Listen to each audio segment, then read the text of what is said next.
500 और 1000 रुपए के नोट बंद कर दिए गए। क्या हालात थे याद कीजिए। 150 लोगों की एटीएम और बैंक की लाइन में लगे हुए मौत हो गई और देश के प्रधानमंत्री ने एक संवेदना तक व्यक्त नहीं की। और नोटबंदी कानून के बाद 1 महीने के बाद जब वो अमेरिका गए तो अमेरिका से देश की जनता से रूबरू होते हुए उन्होंने कहा कि भाइयों बहनों और मित्रों, जो मेरे द्वारा जो ये नोटबंदी कानून है, यदि ये गलत साबित हुआ तो 50 दिन का समय दीजिए, देश की जनता वो चुनाव तय करे। और यदि मेरा ये काला कानून जिसको वो नया कानून बताते थे, यदि नोटबंदी का ये मेरा लिया हुआ फैसला गलत साबित हुआ तो देश की जनता चौराहा तय करे, उस चौराहे पर मुझे फांसी पर लटका दे। आप सभी लोग जानते हैं रिजर्व बैंक ऑफ इंडिया सामने आई, उन्होंने प्रेस कॉन्फ्रेंस किया और उन्होंने कहा कि धन को व्हाइट मनी बनाने के लिए ये साजिश रची गई और नोटबंदी और नोटबंदी के बाद जीएसटी, जिसने देश के लोगों की अर्थव्यवस्था की कमर पूरी तरीके से तोड़ कर रखी। देश की जनता, देश की आवाम महान है, वो फासीवाद में मोदी जी विश्वास नहीं करती है, लेकिन जो परिणाम कर्नाटक में अभी अभी जो कर्नाटक की महान जनता ने जो जन्म दिया है, आने वाले 2024 में बैलेट के माध्यम से आपसे एक एक बात का बदला लिया जाएगा। आपने क्या क्या वादे किए थे? आपने कहा था हमारी सरकार आने दीजिए, 2 नौकरी मिलेगी, नौकरी सरकारी नौकरी की बात हुई थी। आज 9 वर्षों में यदि 9 को आप 2 से गुना कीजिए तो 18 करोड़ होते हैं। 18 करोड़ नौकरियां तो भूल जाइए, 40 से 45 लाख नौकरियां गायब हो गई। और इसको देख कि किसानों की आमदनी दुगुनी होगी। आप बताइए, दुगुनी हुई? बोला गया था एमएसपी पर कानून बनेगा, क्या एमएसपी पर कोई कानून बना? और उसके बाद इन्होंने बार बार देश के लोगों पर काला कानून थोपने की कोशिश की। एक अध्यादेश के माध्यम से, याद कीजिए, भूमि अधिग्रहण बिल ये पार्लियामेंट में लाए और भूमि अधिग्रहण जो लैंड एक्विजिशन बिल है उसको इन्होंने पलटने का काम किया। लेकिन मैं इस मंच के माध्यम से धन्यवाद देता हूं राहुल गांधी जी को कि वो भट्टा पार्षद से उन्होंने पदयात्रा शुरू की और तमाम विपक्षी दल गोलबंद हुए और इनको संसद में बहुमत होने के बाद भी इनको याद कीजिए, 3 कृषि विधेयक कानून जो काले कानून थे, वो कानून पहले नोटबंदी, फिर भूमि अधिग्रहण बिल, फिर उसके बाद ये काला कानून कृषि विधेयक कानून, तमाम विपक्षी दल, हमारे नेता पूर्ण स्वदेशी लालू प्रसाद जी, माननीय मुख्यमंत्री नीतीश कुमार जी, आदरणीय राहुल गांधी जी, तमाम जो दल हैं हमारे सीपीआई, सीपीएम, भाकपा वाले तमाम दल, जनता दल यूनाइटेड है, तो वो कृषि विधेयक कानून 1 साल तक जब किसान आंदोलन पर रहे, याद कीजिए 1 साल तक किसान आंदोलन पर रहे, तब इनको झुकना पड़ा और कृषि विधेयक कानून को प्रधानमंत्री जी ने स्वयं स्वीकार किया कि हाँ, हमसे ये गलती हुई थी, भूल हुई थी और समीक्षा के बाद उस कानून को वापस लेना गया।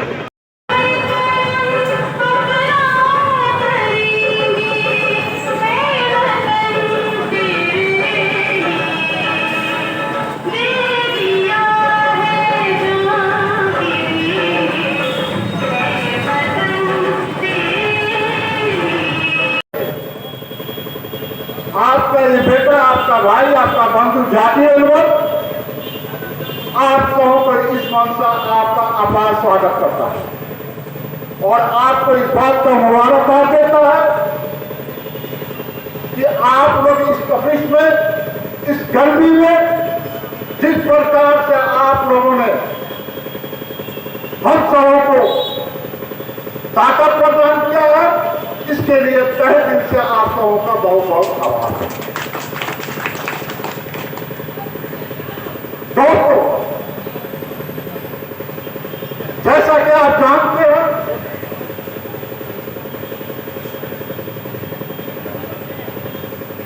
कि आज का धरना यह सिर्फ एक धरना नहीं है, ये आपको झुलाने आया, आपको जगाने आया, आपको ये बात समाप्त करने आया कि देश में लोकतंत्र बचेगा कि नहीं। इस देश का संविधान किसी संस्था पूंजीपति के हाथ में बिकेगा कि नहीं, ये तय करने आया है। आज हमारा संविधान जिस प्रकार से लोग गलत मानसिकता के लोग, कट्टरवादी संस्थाएं लोग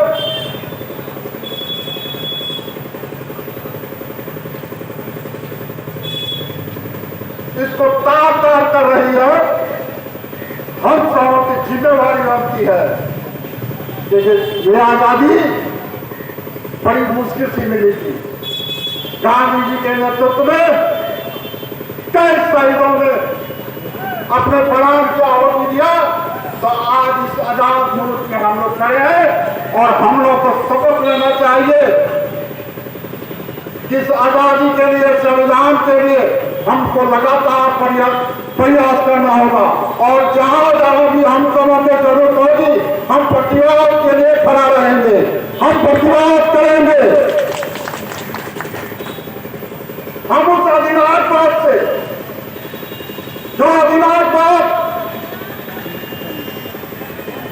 इस सारी संस्थाओं को, ईडी, सीडी, सीबीआई को, चुनाव को अपने कब्जा में कर दिया है, जिस प्रकार से विपक्ष के लोगों को परेशान किया जा रहा है, निश्चित रूप से हम लोग आज से ही शपथ लेते हैं कि हमारा नेता आदरणीय राहुल गांधी जब भी आह्वान करेंगे, गरीबों के नेता, गरीबों के मसीहा, बेजुबानों के आवाज, धर्म तक खुले प्रदेश आदरणीय लालू प्रसाद यादव जी जब तक आह्वान करेंगे,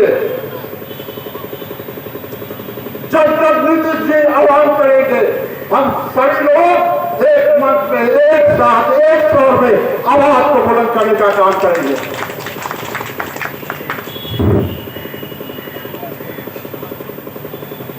तो समय ज्यादा हो गया और मुझे भी बहुत मैं बीमार हूँ और डॉक्टर की तरफ से भी कहना है कि कम बोलना है, तो हम तमाम आचरणों से माफी मांगेंगे और हमारे साथ क्योंकि मेरे शरीर में थोड़ा कम पना, तो सॉरी इसके लिए। तो फिर मुलाकात होगी निश्चित रूप से, जरा तरोताजा हो जाए, फिर मुलाकात होगी। देखिए, मेरा आप सबों से निवेदन है कि आप सब लोग मिलकर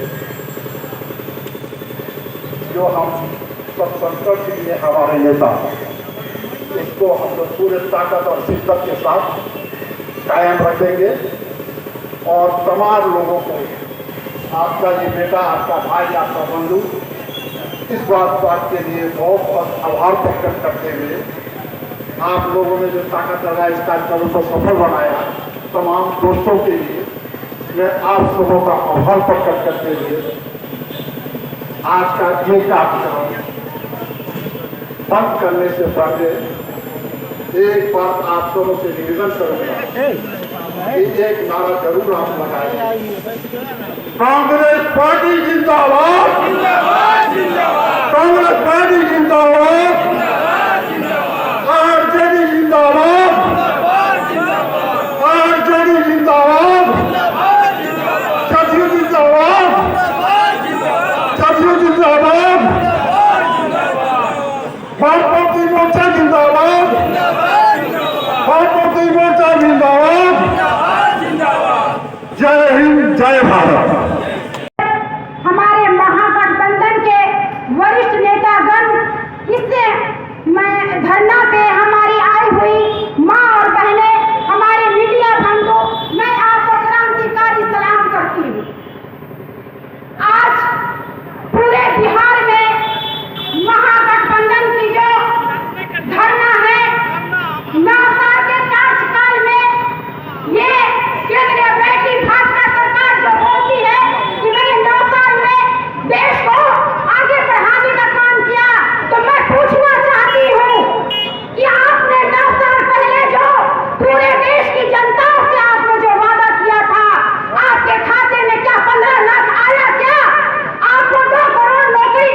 धरना में महागठबंधन सरकार की ओर से हम लोग रखा है और भाजपा को जड़ से उखाड़ने का काम हम लोग 2024 में करेंगे।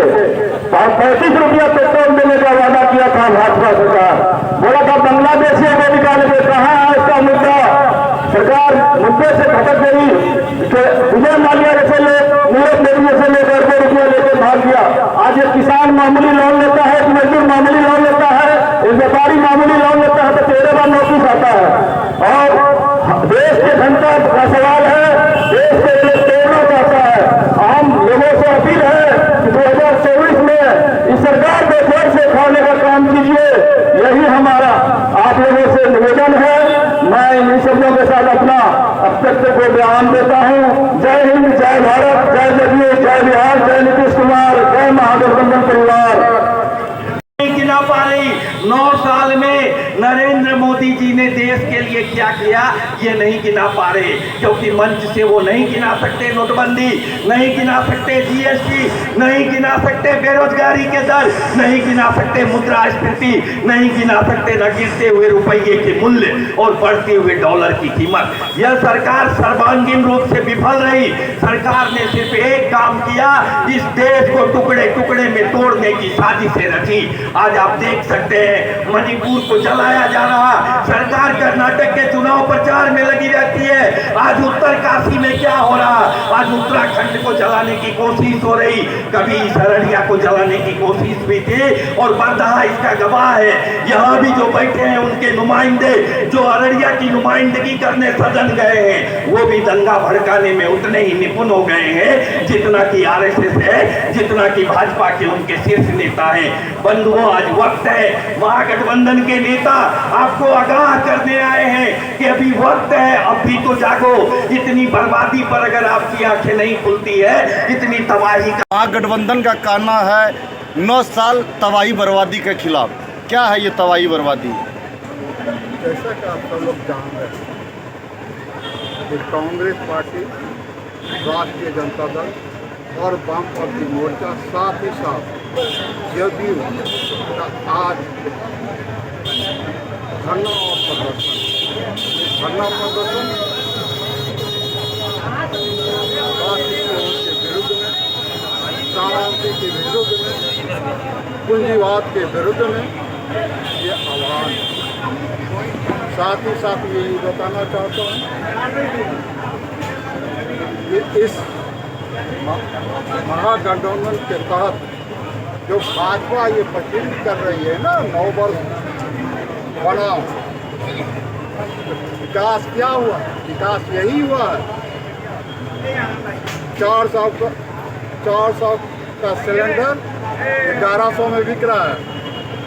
जो जीवन रक्षक दवाएं हैं उसकी कीमतें कितनी बढ़ गई है, आम गरीब लोग उसका भोग नहीं पा रहे हैं। कई मांग है। साथ ही साथ जितनी खाद्यान्न पदार्थ है वो किस पर ऊंचाई को छू रहा है, किस महंगाई को छू रहा है। ये 9 वर्ष में मोदी जी की सरकार का देन है और इस बात को इतला रहे हैं तो बेशक वो इतलाए, लेकिन 24 में आने वाला जो लोकतंत्र का सबसे बड़ा महापर्व होगा ना, उस पर जनता बता देगी कि ऐसे फासिस्ट लोगों को और मुंगेरी लोग के हसीन सपने कहाँ जाएंगे। जिस प्रकार से ये सोच रहे हैं, जो 3-4 को संसद जीत के जाएंगे, तुम कहाँ, तो एक कहेगा मैं वहाँ, लुका छुपी करते रह जाएंगे। इसीलिए आपको यहाँ बता देना चाहते हैं, कोई भ्रम में नहीं रहे। हमारी जो महागठबंधन है इस बार पूरे जोर से, पूरे ताकत से, पूरे शक्ति से आम जनता की आवाज़ उठाती है और उठाती रहेगी। महागठबंधन का जो आज एक दिवसीय बैठक रखी गई थी, इसकी क्या मेन उद्देश्य क्या है? देखिए, आज जो 1 दिवसीय धरना जो प्रदर्शन रखा गया है, ये पूरे बिहार में सभी जिले के सभी प्रखंड मुख्यालय में ये धरना का आयोजन आज किया जा रहा है। ये धरना का आयोजन का मुख्य बिंदु है बेरोजगारी, महंगाई, सरकारी संस्थाओं का दुरुपयोग, ये अहम मुद्दा है। कांग्रेस के राज में, मनमोहन जी के सरकार में खाद्य सुरक्षा बिल जो पास हुआ था, जो अनाज गरीब मजदूर किसान को मिल रहा था, आवास मिल रहा था, उनको मोदी सरकार बंद करने की साजिश कर रही है। महंगाई, बेरोजगारी। मोदी सरकार तो मोदी सरकार जी कह रहे हैं कि सबके साथ सबके विकास, क्या विकास नहीं हुआ? नहीं, ये तो उनका जुमला है, हकीकत तो ऐसा है नहीं। मनमोहन सिंह जो आरजे, उनको ये बेचने का काम कर रहे हैं, बर्बाद करने का काम कर रहे हैं। आज के डेट में हिंदुस्तान में जो भी क्या हुआ वो कांग्रेस का देन है। सारा सेक्टर में उन्हीं को वो बेच रहे हैं। जो व्यक्ति देश हो, परिवार हो, बहुत दुख मेहनत से वो अपना संपत्ति अर्जित करते हैं, लेकिन उनका नालायक औलाद जो होता है उनको कोई मोह माया नहीं होता है। अर्जित करने वाले को दुख होता है, उनको तकलीफ़ होती है, लेकिन जो अर्जा नहीं है उनको क्या तकलीफ़ होगा। तो वही समान है, अर्जे हैं हमारे मनमोहन जी और बर्बाद करने में तुले हुए हैं मोदी जी, यही अंतर है। आप अपना परिचय देंगे? मोहम्मद गालिब उर्फ मुन्ना, प्रदेश महासचिव, अल्पसंख्यक विभाग, बिहार। बहुत बहुत शुक्रिया चंदन कुमार के साथ सच की खोज में जुड़ने के लिए। आरजेडी के जिला अध्यक्ष आप पहुंचे हैं। आप तमाम लोगों से निवेदन है कि एक बार ताली जिंदाबाद, महागठबंधन जिंदाबाद, जिंदाबाद जिंदाबाद जिंदाबाद जिंदाबाद। तो साथियों, ये लड़ाई सबकी लड़ाई है, हक की लड़ाई, जन हक की लड़ाई, सबकी लड़ाई है। अरे झूठ से टक्कर लेने को, अरे झूठ से टक्कर लेने को सच्चाई जो सुन आई है। हक की लड़ाई, जन हक की लड़ाई, सबकी लड़ाई है। हक की लड़ाई, जन हक की लड़ाई है, सबकी लड़ाई है। आज तलक धोखा खाए हैं, अब न धोखा खाएंगे। अपनी हक रोटी के लिए हम मोदी से टकराएंगे। हम समझ चुके हैं चालों को, हम समझ चुके हैं चालों से, सदियों से याद लगाई है। हक की लड़ाई, जन हक की लड़ाई, सबकी लड़ाई है। हक की लड़ाई, जन हक की लड़ाई, सबकी लड़ाई है। सेठ महाजन नेता ने गौरव का तीर चलाते हैं, पहले मारते लाठी से फिर पानी लेकर आते हैं। इन उजले गोरे कारों ने सदियों को आफत लाई है। ये हक की लड़ाई, जन हक की लड़ाई, सबकी लड़ाई है। ये हक की लड़ाई, जन हक की लड़ाई, ये सबकी लड़ाई है।